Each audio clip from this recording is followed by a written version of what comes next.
আগামীকাল পবিত্র জুম্মার দিন। তাই জুম্মার দিনের আমল সূরা কাহাফ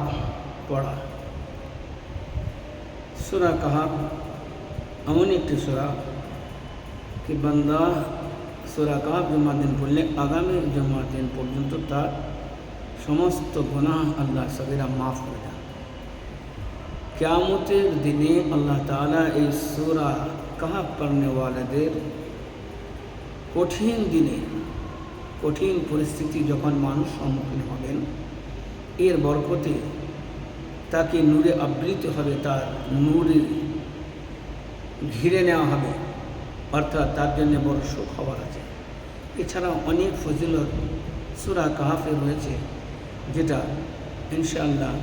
সম্ভব হলে কাল জুম্মাতে আপনাদের বলব। আজকে সূরা কাহাফের সম্পূর্ণটা পড়া অসম্ভব হয়ে উঠবে, এর জন্য আমি হদরে সূরা কাহাফের কিছু অংশ পাঠ করব। আপনারা যদি মনোযোগ দিয়ে শোনেন, ধারাবাহিকভাবে আমি সূরা কাহাফ 2-3 দিনের মধ্যে খতম করব। একদিনে খতম করলে আমার ভিডিও অনেক বড় হবে, আপনাদের দেখতে অসুবিধা হবে।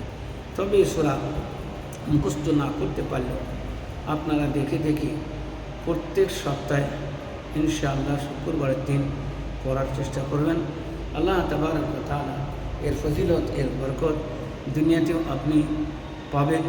আর আখিরাতেও পাবেন। আল্লাহ আমাদের সকলকে কোরআন ধারাবাহিকভাবে পড়ার তৌফিক দান করুন, আর প্রত্যেকদিনকার যে আমলগুলো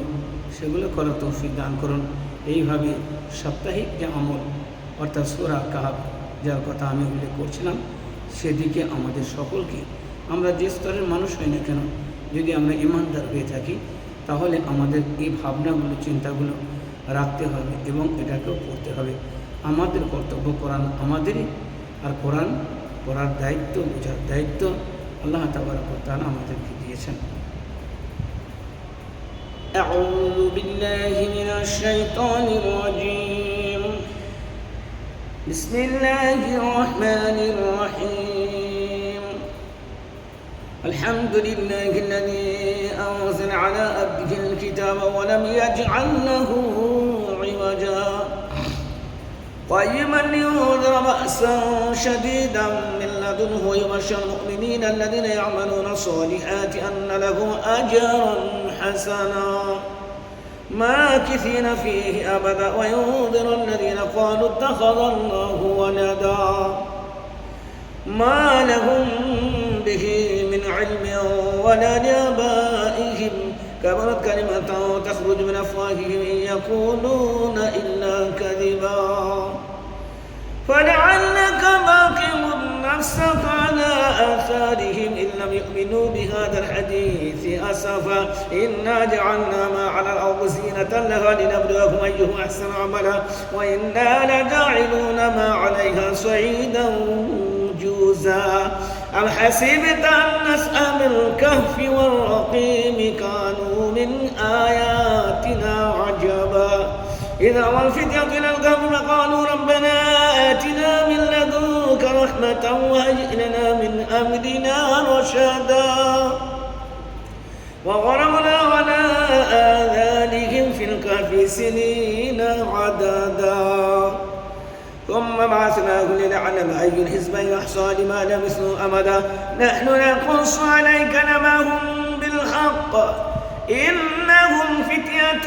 آمنوا بربهم وزدناهم هدى وربطنا على قلوبهم إذ قاموا فقالوا ربنا رب السماوات والأرض لم ندع من وجوده إلها لقد قلنا إذا شططا هؤلاء قوم اتخذوا من دونه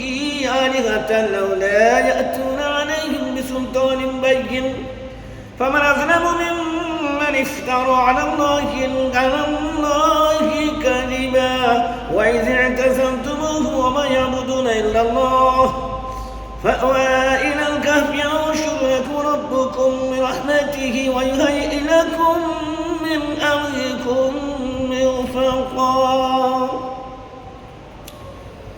وترى الشمس إذا طلعت تزاور عن كهفهم ذات اليمين وإذا غربت تقرضه ذات الشمال وهو في فجوة منه ذلك من آيات الله من يهده الله فهو المهتد ومن يضلل فلن تجد له وليا مرشدا وتحسب أيقاظا وهم رقود ونقلبه ذات اليمين وذات الشمال وكلب مسدود ذراعيه بالوسيد لم اطلعت عليهم لوليت منهم فرارا ولملئت منهم رعبا وكذلك بعثناهم ليتساءلوا بينهم قال قائل منهم كم لبثتم قالوا لبثنا يوما أو بعض يوم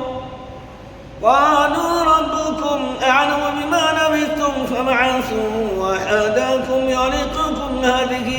إلى المدينة فلينظر أيها أزكى طعاما فليأتكم برزق منه وليتلطف ولا يشعرن بكم أحدا إنهم يظهروا عليكم يرجموكم أو يعيدوكم في ملتهم ولا تفلحوا إذا أبدا وكذلك أعثرنا عليهم ليعلموا أن وعد الله حق وأن الساعة لا ريب فيها إذ يتنازعون بينهم أمرهم فقالوا بنوا عليهم بنيانا ربهم أعلم بهم قال الذين غلبوا على أمرهم لنتخذن عليهم مسجدا سيقولون ثلاثة رابعهم كلبهم ويقولون خمسة سادسهم كلبهم رجما بالغيب ويقولون سبعة وثامنهم كلبهم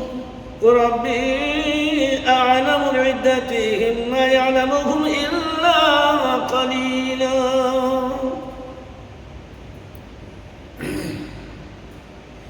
قل ربي أعلم بعدتهم ما يعلمه إلا قليل فلا تمار فيهم إلا مراء ظاهرا ولا تستفت فيهم منهم أحدا